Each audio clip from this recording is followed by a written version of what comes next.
And welcome to another edition of the effervescent, super exciting, highly invigorating, and definitely educational Deep Recruiting Show with Jim Bright.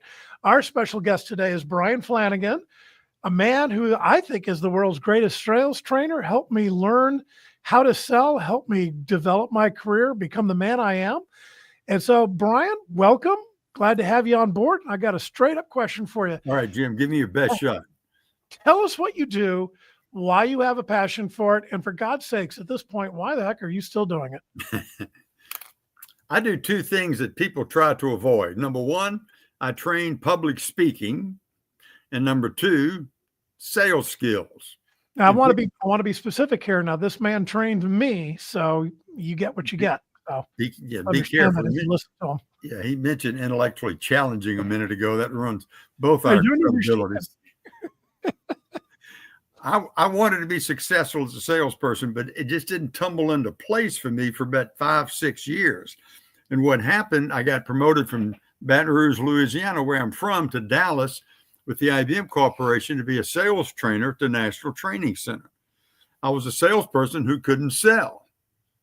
Those who can do, those who can't teach, and those who can't teach selling. And here we both are. So for about $50,000, IBM had created an intellectual salesperson, understood from the head knowledge how to sell, how to open, how to close, how to write, how to overcome objections. But I just didn't feel successful. And then we met through the Zig Ziglar Corporation. But I'd like to take a step back. What do you mean you didn't feel successful? What felt wrong for you? I had some kind of stigma about asking people for money or thinking that I could bring value to them. You didn't believe in yourself or the product or the service. Yeah, the product I believed in. My second senior year at LSU, I got a job as a delivery boy in the typewriter division of IBM. For all you young people that are watching, before keyboarding, there was something called typing. And so I knew the equipment was unbelievable, but I just didn't feel the value that I had to deliver it in the way I should. And when I got a hold of Zig Ziglar, he said, you can't consistently perform at this level if you consistently see yourself at this level. And that revolutionized, and that's when I became a salesperson. You're manifesting what you believe. When you don't believe you deserve that sale, you're never going to make that sale. You can't give away something you don't have. Yeah. Confidence, conviction. That is a great line right there. Repeat that. I'll say it backwards. You can't give away something you don't have. If you have confidence in yourself, confidence in your team, you can deliver. It's easier to give that away, to show that, to communicate. But if you don't, boy, you're playing behind all the time. Yeah. To be convincing, you must first be convinced. So what do you think turned it around for you? What do you think was the difference maker for you to coin a Ziglar phrase? What was the difference maker? The difference maker was the fact that Zig said, Bryan, we can increase your deserve level, but you need some help. So if you follow some of my instructions, not the motivation side, but the education side, you'll increase your deserve level and perhaps become the salesman you really want to be. And I learned from that, Jim, a couple of things, and certainly tried to pass it on to everybody I work with. Personal growth precedes professional growth. Personal growth precedes professional growth. Yep. Invest more in yourself than you do in your career. And I let IBM invest in me, but it was all on the intellectual side, on the technical side, and I didn't invest enough in myself. So what do you think is the difference between investing in yourself and when somebody else, another entity or a friend, invests in you? What do you think the difference is there? It could be the same. But oftentimes if I'm investing in you and I don't know you well enough, I'm investing in you what I thought I needed to be invested in. That's a good point. And you may not have that problem. When we met, you didn't have a big problem with confidence. The concept of selling an intangible was new to you, of going in and working with the Ziglar Corporation selling training. But so we may have had two different focuses. I went from selling a hard product, office products, typewriters, duplicators, copiers, to selling air, fluff, training, intangible. We called it vaporware back in Yeah, the day. there you go. Yeah.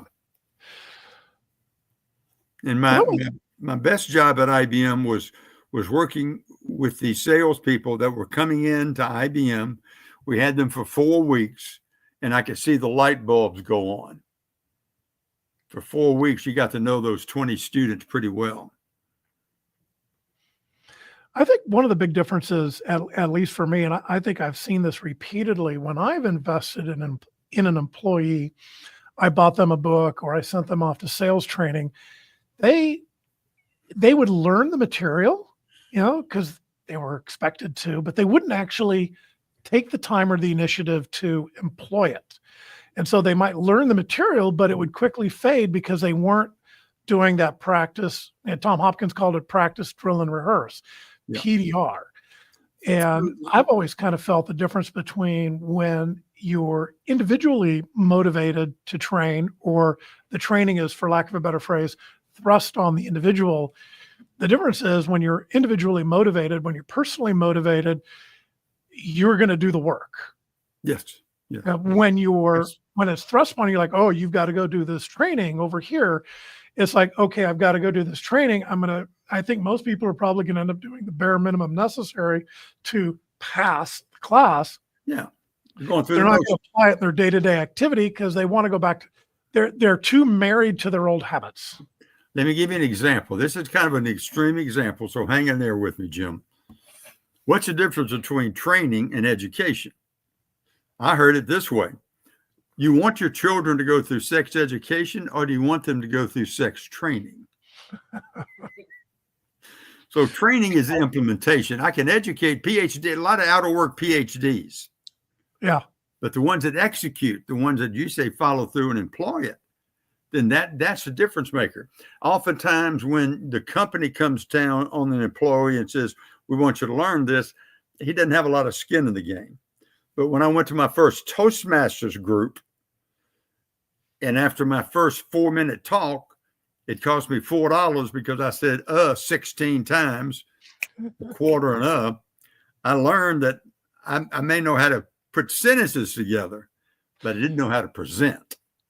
I've got a similar story to that, because you bring a new salesperson on the team and they've typically got some type of verbal diarrhea. They say whatever, or they say and everything else, or they've got all the uh-huhs or whatever is in their speech, and it would be irritating. And my first thought was, I'm going to charge them 25 cents every time they do that, kind of like the swear jar, right? That didn't really work. It was a small amount of money, and I wanted to keep it small because I didn't really want to punish them financially. But I found that just was really, really ineffective. So I hit on a different idea.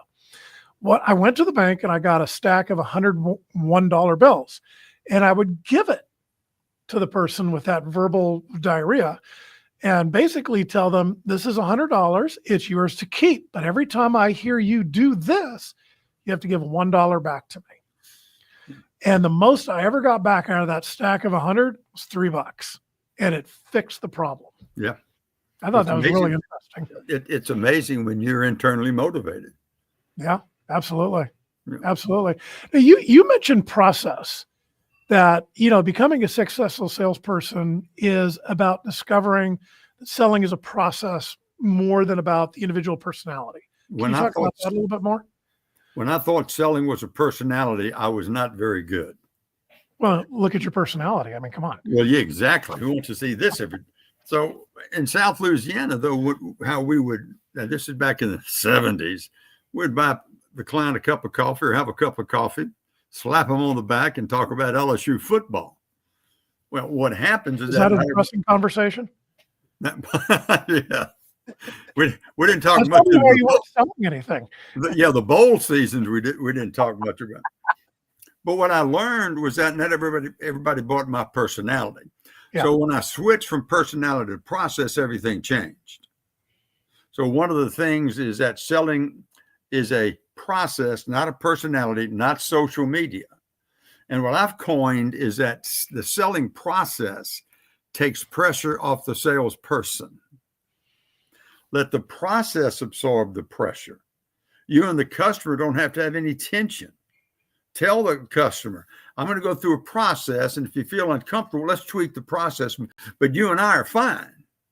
And once I learned that, again, with the understanding that I'm important to the sales cycle and not just the product, that process carried me and has carried me through. And as you and I have talked, we have subset processes. We have process within a process. Mm-hmm. And one of the things that I've noticed with people that don't have our personalities, they hesitate to go prospect. They hesitate to go network. They hesitate to self-promote.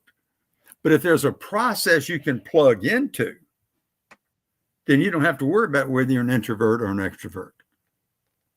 Well, you said something that kind of, I'm actually having this thought kind of for the first time, although I think I've always sort of understood it. When you have a process, that process, then you know what the next step is going to be, right? If I'm going to go into the gym and lift weights and I do it haphazardly, I'm going to do a lot of work and probably not get any results.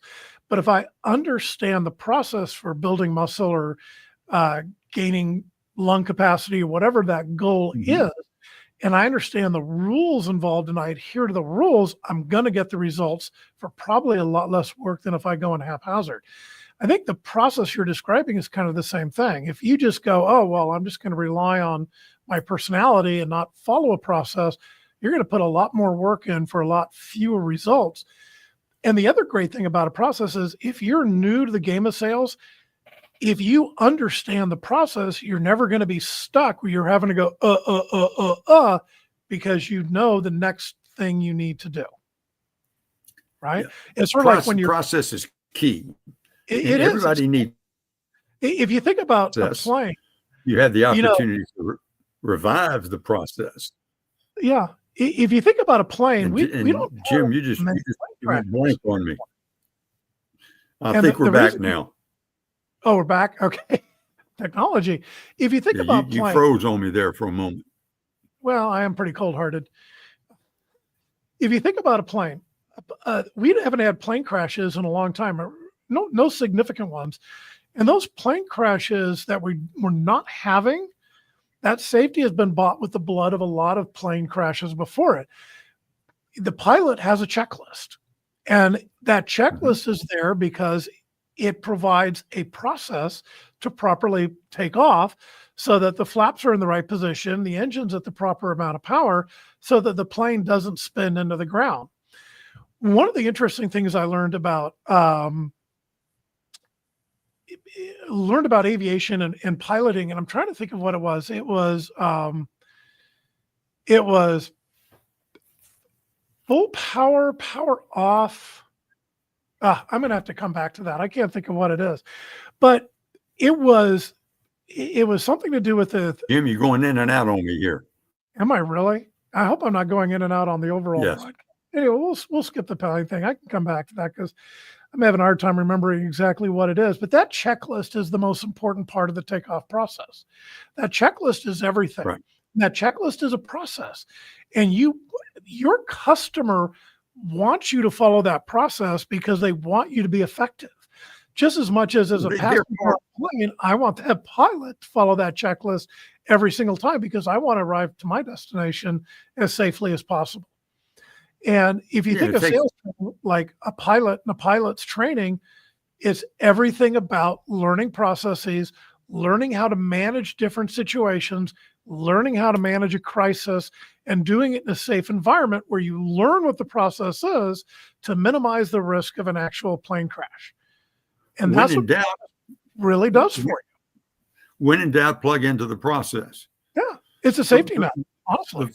The first time I heard this next quote was from a man who wrote a book called Why Men Hate Going to Church. And in the first chapter, he talks about your process is perfectly designed to give you the results you're getting. Now, I later heard that by Deming and Baldwin and a few other people, but that's the first time I heard it. The point being, if you get off track, if you go into the weeds, don't tweak yourself, tweak the process. Yeah. What have you gotten ahead of? Why haven't you asked that question to confirm that you need to move to the next step? We get into the weeds, we go off the rails because oftentimes we don't have a process. We start with the process, we get excited, we go off process. Absolutely. And that's why process takes pressure off the person. I've got to say, I know a lot of salespeople in this business, and we have wildly divergent personalities. But when you peel the layers away, we're all actually following the exact same process to achieve success. Yeah. And I think that tells the exact same story. Yeah. And you can implement the process the way you want to see, but you've got to be a client-centered process, client-facing process that allows you to go through the process with the buyer, with the customer, with the candidate. Now, we've been rambling a little bit about process and how important it is. You've got a process you've affectionately named POGO. Can you take us through that a little bit? That's POGO. What does that mean? POGO. What do you say when you have to say it? You meet somebody for the first time. You're on an elevator with somebody before you give your elevator pitch. Well, how about them cowboys? Well, you probably wouldn't use that these days. But when I came up with something that would give me a profile of a customer. So if we met for the first time and I'd say, Jim, thanks for meeting with me. What I'd like to do is ask you a few questions about yourself, a little bit about the organization, some of the goals you've established in this side of the organization, and some of the obstacles that may stand in the way of reaching those goals. What I've just done is talked about POGO: person, organization, goals, and then obstacles to those goals. I'm a firm believer. Person, organization, what are their goals? And obstacles. POGO. Okay. Yeah. Now, real estate agents may do it different. They may use FORM, FORM, family, organization, reason for the move. How much money do you want to spend? But the point is that when I leave an interaction with you, my question to myself, do I know more about him or does he know more about me? In my first interaction, the introduction, I want to know more about you. So you ask questions about the person, the organization, the goals, what they're trying to achieve, what stands in the way. And they're not personal questions. Jim, how much money did you make last year? It's person questions, not personal questions. How long have you been in this business? Why'd you get into it? What were you doing before? The name of your probation officer? Any of those things that would help you. And then the organization, how are you structured? How do you market yourself when you're looking for candidates? What do you do? What process do you use? In the area of building your staff, what are your goals? What steps are in place to reach those? And the obstacles is what stands in the way. Well, Jim, if I can help you reduce the amount of things that stand in your way, would it warrant another discussion, a little bit more serious about some of the things you do? So I can get a profile of the person. And it also allows me to enter into the discovery side of the sales call. Absolutely. So, and anybody can do it. It doesn't matter your personality. Bingo. I think I want to add in here that discovery that you're describing, it has to be genuine. It has to be sincere. The person you're talking to has to genuinely believe you care. I think it's the Maya Angelou quote. I'm not sure I'm getting that right, but it's nobody cares how much you know until they know how much you care. Well, no, that's not her quote. She says people don't remember what you said to them; they remember how you made them feel. Absolutely. That's her quote. I misquoted the words, but that if I walk away from you and have a good feeling about you, you have a good feeling about me. There's a chance. But if you're saying there's a chance. Yeah, there's a chance. The process works when the process works, but it works better when you don't have a process. So, yeah. And the other thing that POGO does, it gives me confidence in calling you back. Also, I'm going to work on my skills because when you say something, I'm going to use a reflective question. I'm sorry, Jim, what do you mean you spent time in Austin? What were you doing down in Austin? That tells me I'm checking in with you. That tells me I heard that you spent some time working at a software company, whatever, and I can plug into that. It tells the customer that I'm listening. but you've got to have prepared questions. And the reason you need prepared questions, first of all, preparation takes pressure off the person, but preparation compensates for lack of talent. Well, you cut out there. Compensation compensates for the lack of what? Talent. Talent. Well, Yeah. I certainly have none of that. So that's good. Preparation compensates for lack of talent. But also when you're using good questions, you have high impact and high gain questions. High gain questions, I'm gaining a lot of information.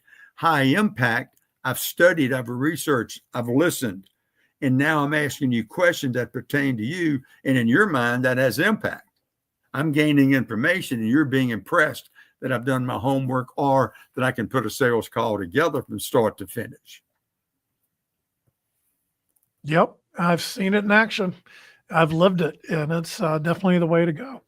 Well, we are running a little long today, Bryan. I do like to keep these a little bit short. I'd like to bring you back so we can talk some more about this stuff.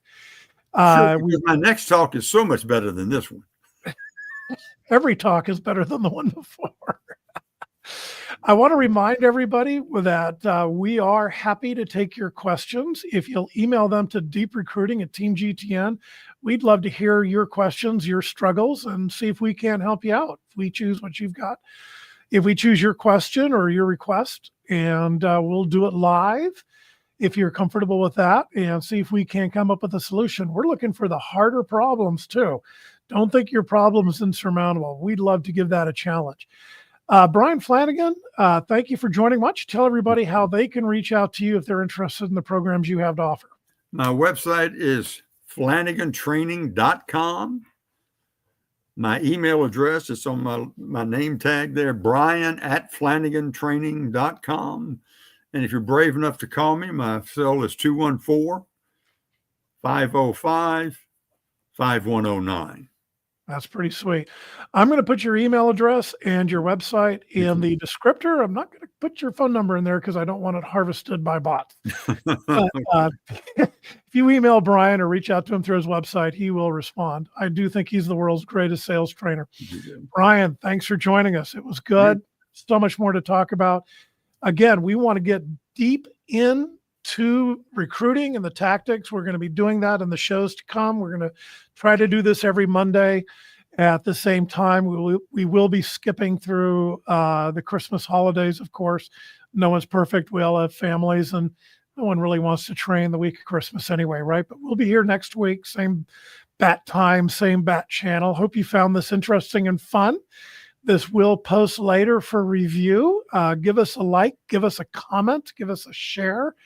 All your comments are deeply appreciated. And everybody, have a successful week selling. Thanks a bunch. This was the Deep Recruiting Show with Jim Bright and Bryan Flanagan. Thanks. Thanks, Jim.